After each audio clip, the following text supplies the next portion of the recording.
Seigneur Dieu, je te bénis, je te rends grâce. Seigneur, maintenant que nous passons à ta parole, Père, nous avons besoin de toi. Toi seul conduis-nous, toi seul dispose les cœurs de ton peuple. J'amène toute pensée captive à l'obéissance du Seigneur Jésus ce matin. Que tout ce qui n'est pas de Dieu puisse s'éteindre dans le nom puissant de Jésus. Que seul le Saint-Esprit de Dieu parle. Que seul le Saint-Esprit de Dieu agit. Que seul le Saint-Esprit de Dieu délivre. Que seul le Saint-Esprit révèle les choses cachées. Que seul le Saint-Esprit apporte la paix qui vient de Jésus. La joie qui vient de Jésus. L'amour qui vient de Jésus. Ce matin dans le nom puissant de Jésus. Seigneur, sois élevé. Seigneur, sois magnifié. Dans le nom puissant de Jésus-Christ et Nazareth, que j'ai ainsi prié. Nous disons Amen en acclamant le roi. Amen. Alléluia. Amen. Shalom, shalom, peuple de Dieu. Shalom. Que le Seigneur vous bénisse. Fais shalom à ton frère de la gauche vers la droite. Shalom ton frère, shalom ta soeur. Déplace-toi, va embrasser ton frère, va embrasser ta soeur. Nous sommes un culte, nous sommes au premier dimanche du culte de reconnaissance par la grâce de Dieu. Il est très important de se saluer. Amen.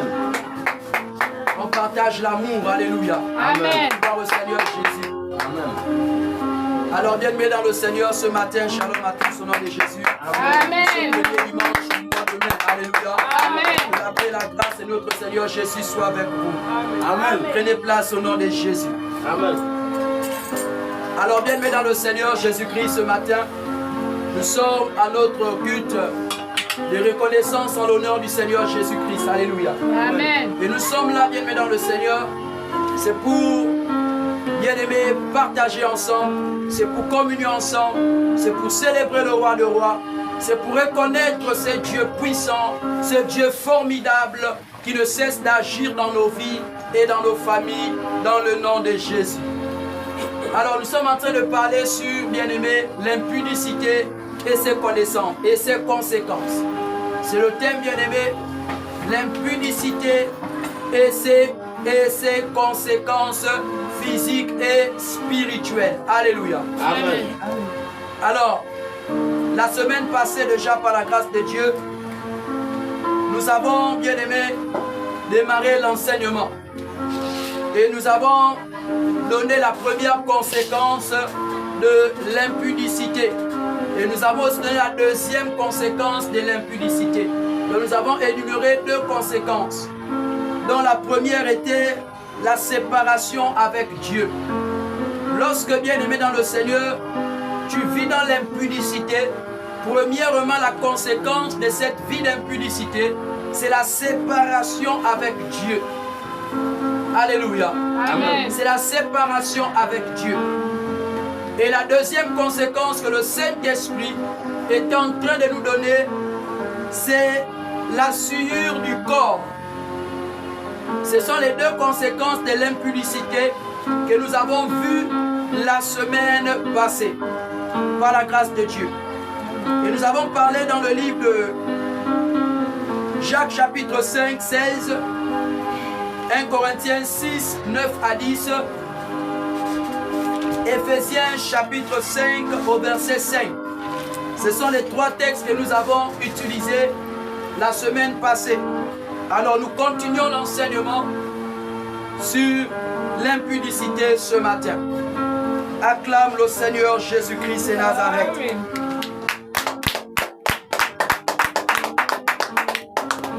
Alors bien aimé, nous nous sommes arrêtés à la deuxième souillure la semaine passée. Donc il faut comprendre que lorsque vous vivez dans l'impudicité, la deuxième conséquence de l'impudicité, c'est la souillure du corps. Donc tu vas souiller le corps, parce que le corps il est physique. Le corps c'est l'enveloppe où vit l'Esprit de Dieu. Donc lorsque tu vis dans l'impudicité, sache qu'en réalité, tu sues le corps. Et nous avons vu dans le livre de 1 Corinthiens, chapitre 6, à partir du verset 18 à 19, que nous allons lire encore ce matin, par la grâce de Dieu. 1 Corinthiens, chapitre 6, 18 à 19. Nous lisons la parole de notre Seigneur Jésus-Christ avec respect et considération. 1 Corinthiens 6, 18 à 19. La Bible dit: fuyez est l'impudicité.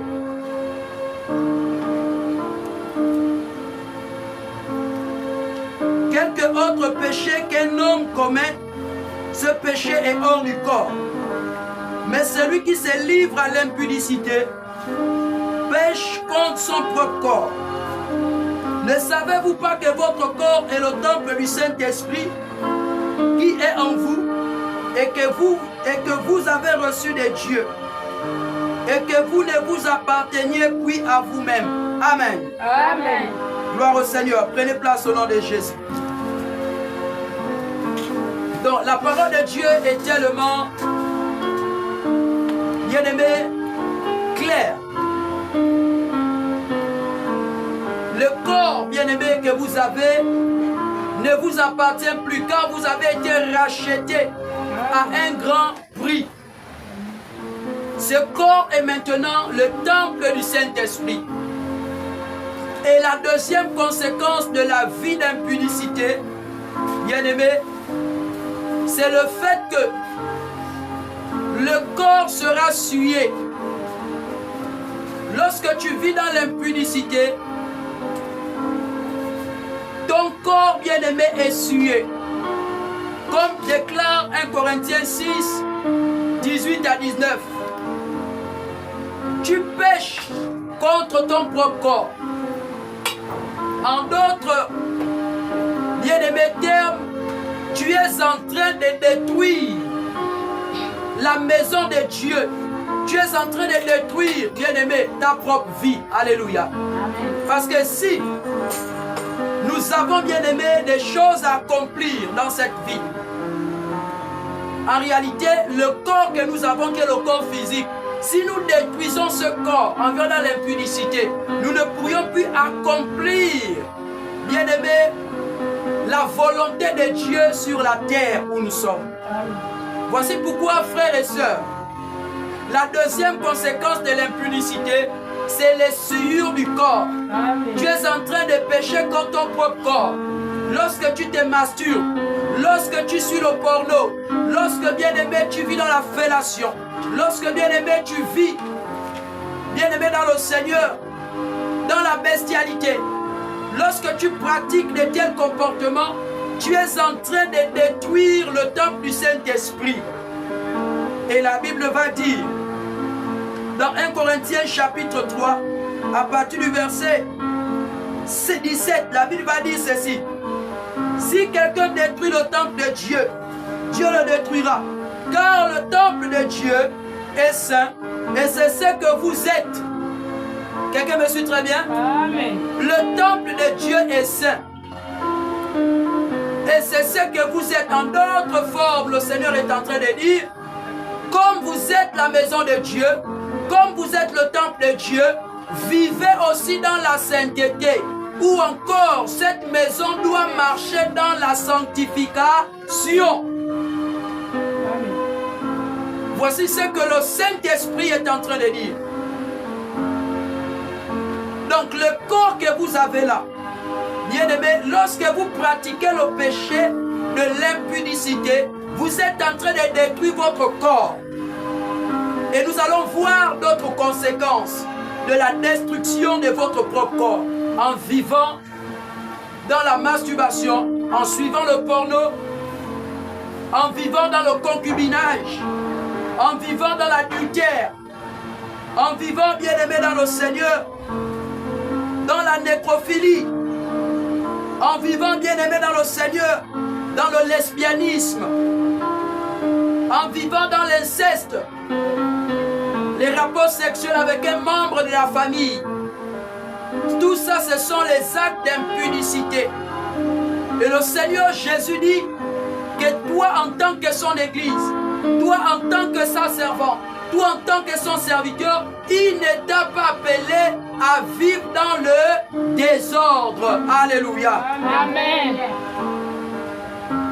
Bien-aimés frères et sœurs, Dieu dit que celui qui détruira le temple de Dieu, qui est la maison de Dieu, Dieu détruira aussi cette personne. La parole de Dieu est claire. Cette destruction, bien-aimée, ce sera l'enfer. Et bien avant d'abord même de voir l'enfer, il y a d'abord, bien aimé, des choses que tu vas vivre d'abord, physiquement. Pourquoi? Parce que l'impudicité, bien aimé, ferme beaucoup de portes. L'impudicité attire la pauvreté quand tu vis dans l'impudicité. L'impunicité attire, bien aimé, la souffrance. Alléluia. Amen. Quand tu vis dans l'impudicité, tu vas mal souffrir. Parce que le diable rentre au travers de l'impudicité. Et nous avons compris que l'impudicité est l'une des portes principales des démons. C'est l'une des portes par lesquelles le diable rentre pour embrigader la vie de plusieurs personnes. C'est par la vie d'impudicité que le diable rentre pour voler les étoiles, pour voler les grâces.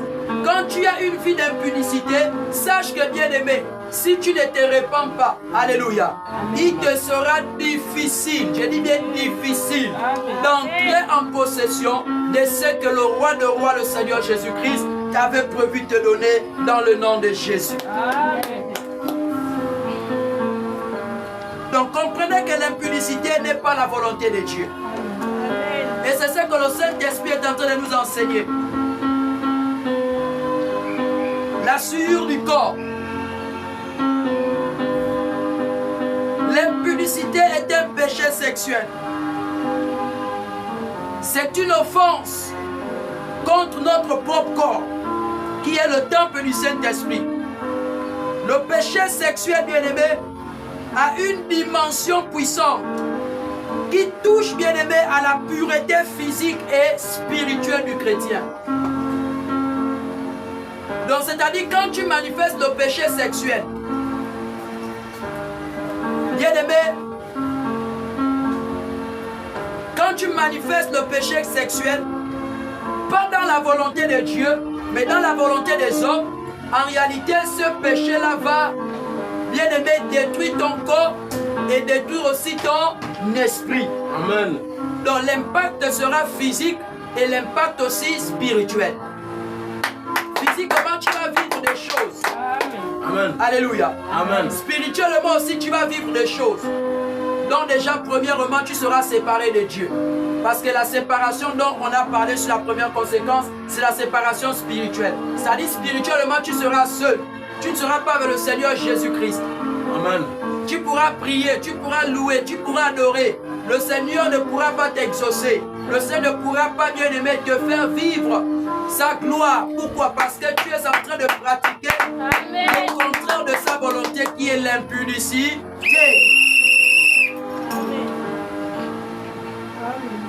Alléluia. Amen. Alors, en deuxième conséquence, c'est la souillure du corps. Ton corps sera sale. Ton corps sera impur. Devant les gens, tu vas mettre des parfums. Devant les gens, tu vas te laver avec les savonnettes Pharmapur, avec les savonnettes Hyprogel, avec les écorces d'Enganga, pour aller te purifier. Tu vas prendre l'hysope. Alléluia. Amen. Comme aujourd'hui, les gens disent que non, je vais prendre l'hysope pour me purifier. Alléluia. L'hysope ne peut pas te purifier. Alléluia. Amen. La seule hysope qui purifie le corps, l'âme et l'esprit, c'est la repentance. Alléluia. Amen. C'est la repentance, c'est la conversion. C'est le changement. C'est le sang de Jésus. Le sang précieux qui a coulé à la croix de Golgotha, bien-aimé. Il y a des gens qui se disent que bien-aimé dans le Seigneur, en se lavant avec des savonnettes, en allant faire des sauts, en allant chez les Nganga, chez les marabouts, nous serons purifiés, nous serons sanctifiés. Alléluia. Amen. Devant le Seigneur Jésus-Christ, tu ne seras jamais purifié. Tu ne seras jamais sanctifié. Car la seule purification de ton âme qu'il faut, c'est la repentance. Amen. Le péché dans le nom de Jésus. Amen. C'est l'abandon. Parce que la repentance, c'est le fait de reconnaître, demander pardon et changer. C'est ce qui fait en sorte que le Seigneur te purifie et te sanctifie. Toutes tes iniquités, bien-aimés, sont effacées. Toutes tes iniquités sont pardonnées. Toutes tes iniquités, bien-aimés, sont oubliées. Amen. Devant le roi de rois, devant le trône de la grâce. Voici pourquoi le Seigneur dit à un frère ce matin, le Seigneur dit à une sœur ce matin, que l'impudicité n'est pas sa volonté. Sors de l'impudicité. Sors de cette vie de désordre. Car le royaume des cieux est proche. Éphésiens nous dit ceci, qui ne viendra pas prendre une église avec tâches, avec rides. Les rides et les tâches, c'est quoi? C'est la vie de fornication que tu vis là. Les rides et les tâches, c'est quoi? C'est la vie de masturbation que tu vis là. Les rides et les tâches, c'est quoi? C'est les pratiques sexuelles qui n'honorent pas le nom de Dieu. Comme la bestialité, les rapports sexuels avec les animaux. La pédophilie, rapport sexuel homme avec homme. La bestialité, bien aimé, le lesbianisme, rapport sexuel entre femmes et femmes. La sodomie, les pratiques sexuelles dans les couples. Bien aimé, où tu fais des rapports avec ta femme par l'anus, ça là, ça n'honore pas la volonté de Dieu. C'est ce que le Seigneur Jésus est en train de dire. Il ne viendra pas prendre une église avec les tâches. Voici les tâches dont le Saint-Esprit est en train de parler. Quelqu'un n'a pas dit Amen. Amen. Ce sont ces tâches-là, bien-aimés. Si tu es cette église-là, bien-aimé, qui encore, bien-aimé, dans ces pratiques-là impuniques, dans ces pratiques impures,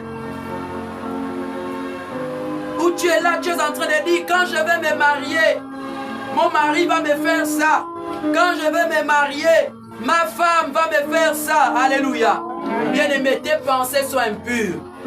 Tu dois te repentir parce que la Bible dit qu'on pêche en pensée et en acte. Donc, avant l'acte, c'est d'abord la pensée. Tu mûris une pensée et cette pensée, tu l'amènes à l'existence. Alléluia. Donc, c'est une pensée qui vient de ton spirituel, de ton invisible. Et ça arrive au visible. C'est ce qu'on dit, on pêche en pensée et en acte. Donc, tu penses que bon, je vais me masturber. Après, tu commences à regarder le porno et tu commences à te masturber. Alléluia. Amen. Donc, vous devez comprendre que, bien aimé, l'impudicité sur le corps que nous avons, qui ne nous appartient plus, mais qui appartient désormais au Seigneur Jésus-Christ en qui nous avons cru.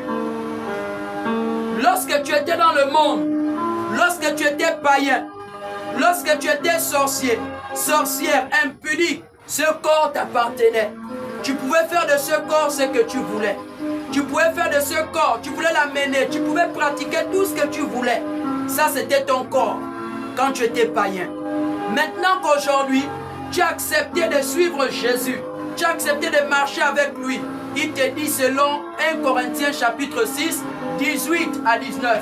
Il commence à dire ceci. Fouillez l'impudicité. Alléluia. Amen. Après, il va dire ceci.